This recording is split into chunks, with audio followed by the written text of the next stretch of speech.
நான் வந்து கேரளாவிலேருந்து திருச்சூர்ன்ற ஊர்லேருந்து வந்திருக்கேன். திருச்சூர்லேருந்து வரீங்க? நான் ப்ராப்பர் மதுரை உசிலம்பட்டி. ஆ நான் வந்து அந்த சிப்ஸ் பிஸ்னஸ் பண்ணுறேன். பேக்கரி ஒரு 6 யூனிட் பண்ணுறேன் ஆல்ரெடி. ஓகே. அது மாதிரி ஒரு 13 நாடுகளுக்கு எக்ஸ்போர்ட் பண்ணுறேன். 13 நாடுகள் பண்ணுறீங்க? இது எவ்வளோ மாதிரி வருஷமா பண்ணுறீங்க? நான் வந்து 25 வருஷமாக பிஸ்னஸ் பண்ணுறேன். 25 வருஷமா இருக்கீங்க. உங்கள் டேர்ன் ஓவர் என்னம்மா சொல்லுங்கள்? 1 மந்தில் 10 CR பண்ணுறேன் சார். பக்கத்து ஃபைபர்ஸ்லலாம் இருப்பாங்கல்ல, அவங்க எல்லாருமே ஃபர்ஸ்ட் ஸ்டார்டிங்ல வந்து நீ பொம்பளை பிள்ளை தானே, ஆம்பளை பையன் மாதிரி எதுக்கு போயிட்டு இருக்க, கல்யாணம்லாம் பண்ண மாட்டியா அப்படி ரொம்ப என்ன வந்து ஒரு மாதிரி பேசுவாங்க. அப்போ ரொம்ப கஷ்டமா இருக்கும். நான் அதை காதலே வாங்க மாட்டேன்.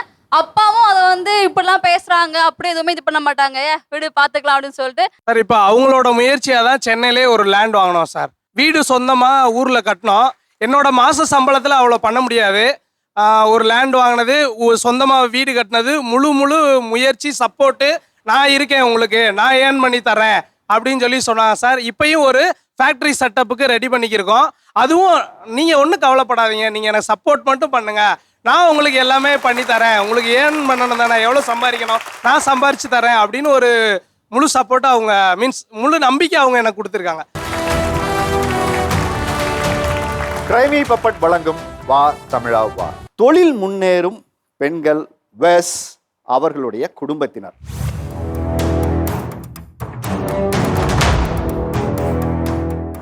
முதல்ல கேள்வியா, என்ன தொழில் பண்றீங்க? நான் ஒரு மேக்கப் ஆர்டிஸ்ட், அப்புறம் ஹோம்மேட் கேக் பேக் பண்ணிட்டு இருக்கிறேங்க. 2 பிஸ்னஸ் பண்ணிட்டு இருக்கிறோம். ஹோம் மேட் கேக்ஸ் பண்றீங்க? நான் ஒரு ஃபேஷன் டிசைனர். அப்புறம் வந்து ஆன்லைனில் என்ன மாதிரி வெளியில் வரணும்னு நினைக்கிற நிறைய லேடிஸ்க்கு நான் ஒரு டியூட்டராக கிளாஸஸ் எடுத்துட்டு இருக்கேன். மந்த்லி இது எவ்வளோ வருமானம்னு சொல்லலாமா? அபவ் 10 lakhs வரைக்கும் சம்பாதிக்கிறேன். என்னுடைய பேர் ஆர்த்தி செல்வகுமார். நான் சிதம்பரத்துலேருந்து வரேன். சிதம்பரத்தில்? ஆமாம், நான் ஆர்கானிக் ஃபுட் மேனுஃபேக்சரிங் பண்ணி எக்ஸ்போர்ட்டும் பண்ணிட்டு இருக்கேன், லோக்கலில் ஃபுல்லாக சேல் பண்ணிட்டு இருக்கேன். என் பேர் இளவரசி பி ஜெயகாந்தன் சார். நான் வந்து கேரளாவிலேருந்து திருச்சூர்ன்ற ஊர்லேருந்து வந்திருக்கேன். திருச்சூர்லேருந்து வரீங்க? நான் ப்ராப்பர் மதுரை உசிலம்பட்டி. ஆ நான் வந்து அந்த சிப்ஸ் பிஸ்னஸ் பண்ணுறேன். பேக்கரி ஒரு 6 யூனிட் பண்ணுறேன் ஆல்ரெடி. ஓகே. அது மாதிரி ஒரு 13 நாடுகளுக்கு எக்ஸ்போர்ட் பண்ணுறேன். 13 நாடுகள் பண்றீங்க? இது எவ்வளோ மாதிரி வருஷமா பண்றீங்க? நான் வந்து 25 வருஷமாக பிஸ்னஸ் பண்ணுறேன். 25 வருஷமா இருக்கீங்க. உங்க டேர்ன் ஓவர் என்னம்மா சொல்லுங்க? 1 மந்தில் 10 CR பண்ணுறேன் சார். 10 C பண்றீங்க? ரொம்ப சந்தோஷம். 140 ஸ்டாஃப் என்கிட்ட வேலை பார்க்குறாங்க. 140. என் பேர் மகேஸ்வரி, கும்பகோணத்துலேருந்து வரேன். Electrical engineers. மினிமம் ஒரு 50 எம்ப்ளாயிஸ் ஒர்க் பண்ணுறாங்க. என்ன டர்ன் ஓவர் பண்றீங்க? 6 crores. 6 crores பண்ணிருக்கீங்க டர்ன் ஓவர். தூத்துக்குடி மாவட்டம் பெரியதாலை அப்படிங்கிற ஒரு மீனவ கிராமத்துல இருந்து தான் வந்திருக்கேன். நான் வந்து மீன் ஊறுகாய். மீன் ஊறுகாய் பண்றீங்க? ஆமாம் சார். ஓகே. என்ன மீன்ல செய்றீங்க? சார் நம்ம கிட்டத்தட்ட 8-9 மீனுக்கும் மேலே பண்ணுவோம். வஞ்சிரம், அப்புறம் இறாலு, கனவா, சீலா, வங்கடம், அதுக்கப்புறம் சூரை. ஸோ நீங்கள் என்ன மீனில் கேட்டாலும் நான் பண்ணி கொடுத்துருவேன். கருவாட்டிலையும் ஊறுகாய் பண்ணுவோம். ஸோ சைடு கருவாடும் சேல்ஸ் பண்ணி. கடலுக்குலாம் போற பழக்கம் உண்டா? ஆமாம் சார். போவீங்களா? ஆமாம். மீன் பிடிக்க நீங்களே போவீங்களா? ஆமாம், அப்பா கூட்டு போவாங்க, அப்பா கூட போவேன். ஓ, எத்தனை நாள் தங்கியிருக்கீங்க கடல்ல? ஸோ 1 நைட்டு ஃபுல்லாக கடலில் இருப்போம். இது ஃபைபர் தான், பெரிய போட் கிடையாது. ஸோ ஃபைபர்னால நைட்டு போயிட்டு காலையில் தான் வருவோம். யூடியூப்பில் கூட அந்த வீடியோஸ்லாம் இருக்குது. அதுதான் கண்டென்ட் அதில் போட்டுட்ருப்பேன். டீப் சி போய் கடலுக்குள்ளே இருக்கிற எல்லாத்தையுமே வந்து அதையும் கேப்சர் பண்ணி போட்டிருக்கேன்.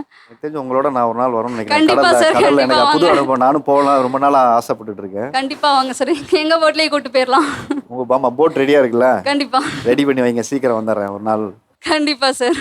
யூஸ்வலாகவே இந்த மீன் தொழில் இருக்கக்கூடிய நிறைய சிரமங்கள் இருக்குது. மீனவர்கள் படக்கூடிய நிறைய சிரமங்கள் இருக்குது. ஒரு பொண்ணை இந்த மாதிரி ஒரு தொழிலுக்கு நம்ம கூட்டிகிட்டு போகலாம் அப்படிங்கிற ஒரு விஷயம் உங்களுக்கு எப்படி தோணுச்சு? நான் பயம் தள்ளும்போது எப்போ நான் வளைக்கு வர சொன்னாப்புல எனக்கு ஒரு பயம். ஐயோ அம்மா ரொம்ப பயமாக இருக்குமா, வேண்டாமான்னு சொன்னேன். என் பொண்ணு சொல்லுது, எப்போ நீ பயப்படாத நான் வரப்பான்னு சொல்லி எனக்கு ஒரு தைரியத்தை அவ கூட்டினா. சரி வாமான்னு சொல்லி கூட்டிகிட்டு போனேன். இப்போ இந்த ஐடியா உங்கள்கிட்ட சொன்ன உடனே நீங்கள் எப்படி உங்களுக்கு இது வந்து சரியாக வரும்னு யோசிச்சிங்களா? சரியாக வர ரொம்ப யோசித்தேன். சரியே வராது, இது எப்படியுமா ஒரு பொட்டை பிள்ளைதானே அப்படின்னு கேட்டேன். இல்லைப்பா நீங்கள் வாங்கப்பான்னு அவ எனக்கு தைரியத்தை ஊட்டிட்டா. சரியம்மா வாங்கி கூட்டிட்டு போயிட்டேன். கடலில் வலைய போட்டு வாங்கிட்டு அப்படியே கரைக்கு வந்துட்டோம். கூட இருக்க நண்பர்கள் என்ன சொன்னாங்க? பக்கத்து ஃபைபர்ஸ்லலாம் இருப்பாங்கல்ல, அவங்க எல்லாருமே ஃபர்ஸ்ட் ஸ்டார்டிங்ல வந்து நீ பொம்பளை பிள்ளை தானே, ஆம்பளை பையன் மாதிரி எதுக்கு போயிட்டு இருக்க, கல்யாணம்லாம் பண்ண மாட்டியா அப்படி ரொம்ப என்ன வந்து ஒரு மாதிரி பேசுவாங்க. அப்போ ரொம்ப கஷ்டமா இருக்கும். நான் அதை காதலே வாங்க மாட்டேன். அப்பாவும் அதை வந்து இப்படிலாம் பேசுறாங்க அப்படி எதுவுமே இது பண்ண மாட்டாங்க. விடு பார்த்துக்கலாம் அப்படின்னு சொல்லிட்டு ஸ்டார்டிங் ஃபுல் சப்போர்ட்டே வந்து அப்பா தான். கடற்கரைக்கு வந்து மீன் எடுக்கிறதுக்கு போவோம். அப்போ ஸ்டார்டிங்ல வந்துட்டு ஒரு மாதிரி பார்ப்பாங்க, ஒரு பொம்பளை பிள்ளை இப்படி எத்தனை ஆம்பளை பசங்க இருக்காங்க, எவ்வளவு ஆம்பளாளுக்கு எவ்வளோ பேர் இருக்காங்க இப்படின்னா ரொம்ப வந்து ஒரு மாதிரி பார்க்குறதுலே தெரியும் நமக்கு.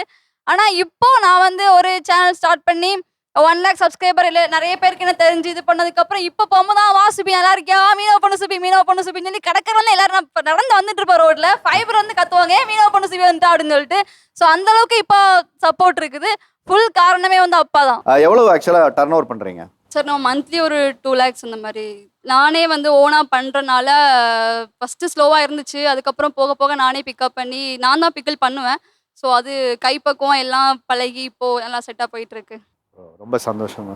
என்னோட பேர் ஜெனத் ரூபன். நான் வந்து skin and hair care products homemade பண்ணிட்டு இருக்கேன் சார். இந்த ஸ்கின் அண்ட் ஹேர் கேர் அப்படின்னோடனே இதுக்கு வந்து பெண்கள் அதிகம் வராங்களா ஆண்கள் அதிகம் வராங்களா? பாய்ஸ் தான் சார் அதிகம். ஏன் ஆண்கள் வந்து அதிகமா வராங்கன்னு நினைக்கிறீங்க? அவங்களும் டேக் கேர் பண்ணிக்கணும் அவங்க ஸ்கின்னை, நம்மளும் கேர்ள்ஸ் மாதிரி நல்லா பளபளன்னு இருக்கணும் அப்படின்னு சொல்லிட்டு கேர்ள்ஸ் மாதிரி பளபளன்னு இருக்கணும். மோஸ்ட்லி ஸ்கின்னை விட ஹேர் தான் சார், ஹேர் ரிலேட்டடாக தான் வருவாங்க. எல்லாருக்கும் பிரச்சனை அந்த முடிதான். முடியை உண்மையாவே பாதுகாக்க முடியுமா நீங்க கொடுக்குற ட்ரீட்மெண்ட்ல? மோஸ்ட்லி பார்த்தீங்கன்னா 70% நம்ம லைஃப் ஸ்டைல் தான் sir. Life style, stress, sleep ப்ராப்பராக இல்லை. ஸோ நான் வந்து ஹேர் ஆயிலை விட இன்டேக் தான் சார் சஜஸ்ட் பண்ணுவேன். எங்ககிட்ட ஹேர் பூஸ்டர் ட்ரிங்க், அந்த மாதிரி பயோட்டின் பவுடர் அந்த மாதிரி இருக்கு. ஸோ ஹேர் பூஸ்டர் ட்ரிங்க்ல கருவேப்பிலை, அப்புறம் மொரிங்கா லீஃப், கோவா லீஃப், இந்த மாதிரி இன்க்ரீடியன்ட்ஸ் போட்டு அது வந்து ஒரு 40% வந்து அதை க்யூர் பண்ணும் சார்.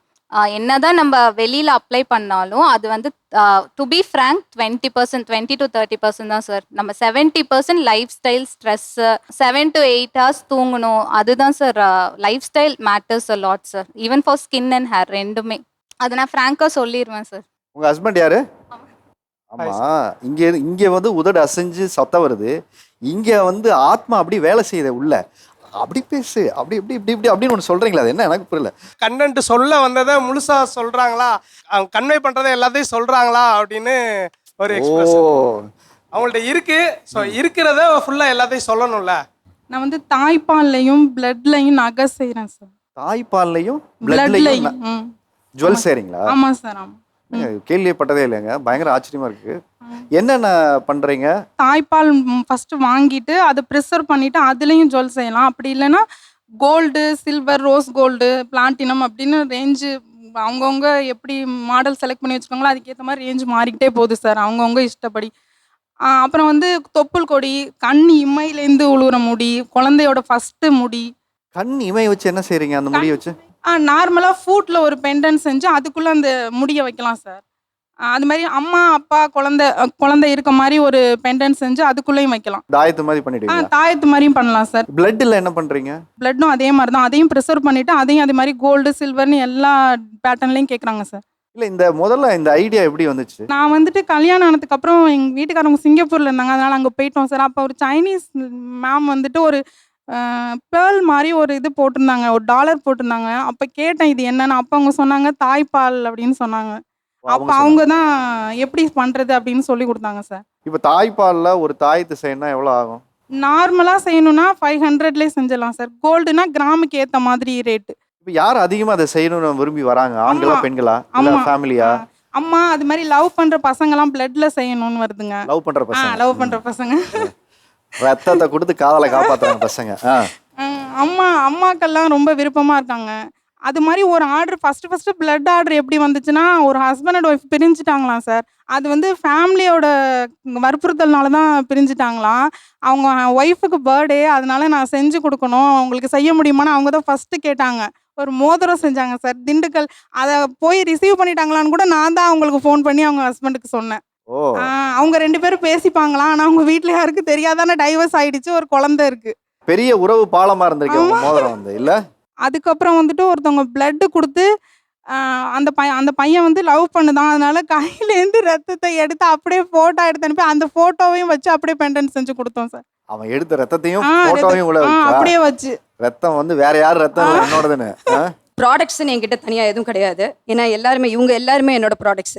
ஏன்னா இவங்க ப்ராடக்ட்ஸை வந்து தரமாக வெளியில் கொண்டு போகிறதுக்கு இவங்க வந்து ஆயத்தமாக இருக்கணும். ஸோ அதை ப்ரிப்பேர் பண்ண வேண்டியது என்னோட வேலை. நான் வந்து ஒரு zumba instructor sir. Zumba instructor? Okay. ஒரு ப்ரொஃபஷனலாக நான் வந்து ஒரு assistant professor. By passion I'm a zumba instructor sir. ஆன்லைனில் தான் கம்ப்ளீட்டாக கிளாஸஸ் ஹேண்டில் பண்ணிட்டு இருக்கேன்.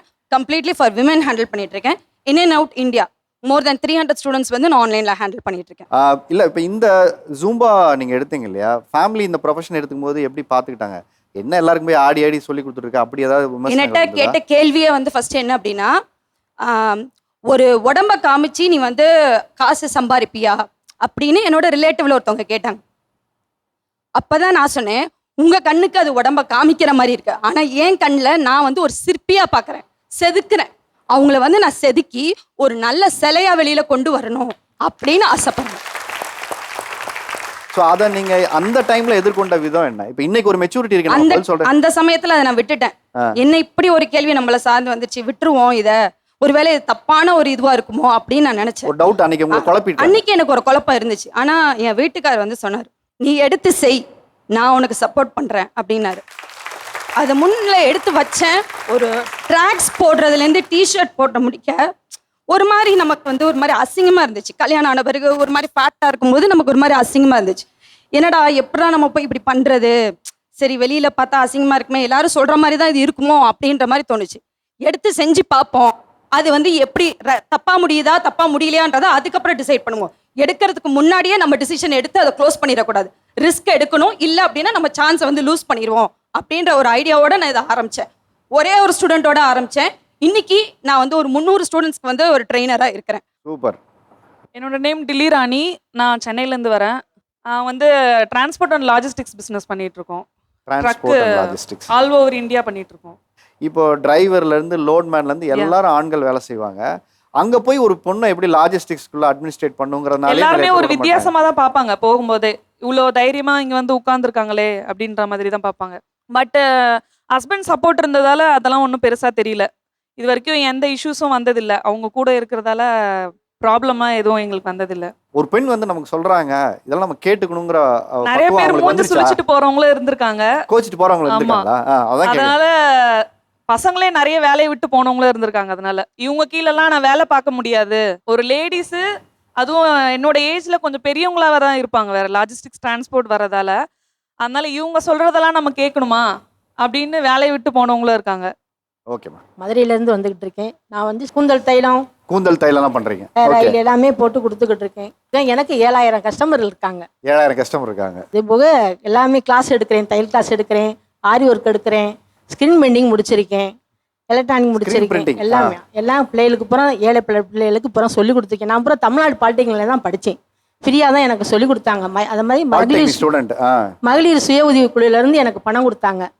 அந்த குழுவில் வாங்கி நான் பணத்தை போட்டு இப்போ பூரா சேல்ஸ் பண்ணிக்கிட்டு கொடுத்துக்கிட்டு இருக்கேன். 200 பேர்த்துக்கு கிளாஸ் எடுத்துக்கிட்டு இருக்கேன். ரொம்ப சந்தோஷம். அதாவது பாலிடெக்னிக் முடிச்சுட்டு இவ்வளோ தொழில் முனைவோராக இன்னைக்கு உட்காந்து நிறைய பேருக்கு ஒரு முன்னுதாரணமான ஒரு வாழ்க்கை. ஜாக்கெட்லாம் 3 ரூபாயிலேருந்து தச்சு கொடுத்துட்டு இருக்கேன் சார். 3 ரூபாயிலேருந்து ஜாக்கெட் தைக்க 3 ரூபாயிலேருந்து தச்சு கொடுத்துட்டு இருக்கேன். இப்போ வந்து 200 ரூபா 250 ரூபா வாங்குறாங்க. நான் மார்க்கெட்டுக்காரவங்கலாம் ஏழப்பட்டவங்க. இல்லை 200 ரூபா 250 ரூபா உங்க ஊர்ல? எங்க ஊர்ல எல்லாம் இல்ல. 250 ரூபாய்க்கு ஜாக்கெட் தைக்கிற யாராவது இங்க சொன்னீங்கன்னா சென்னையில ஓடி அடிச்சுட்டு வந்து வாங்குவாங்க. ஆமா சார். அதே மாதிரி எல்லாமே பொம்மை செய்யறது, குஷன் போடுறது எல்லாமே ஃப்ரீயான பிள்ளைகளுக்கு பூரா நான் சொல்லி கொடுத்துக்கிட்டு இருக்கேன்.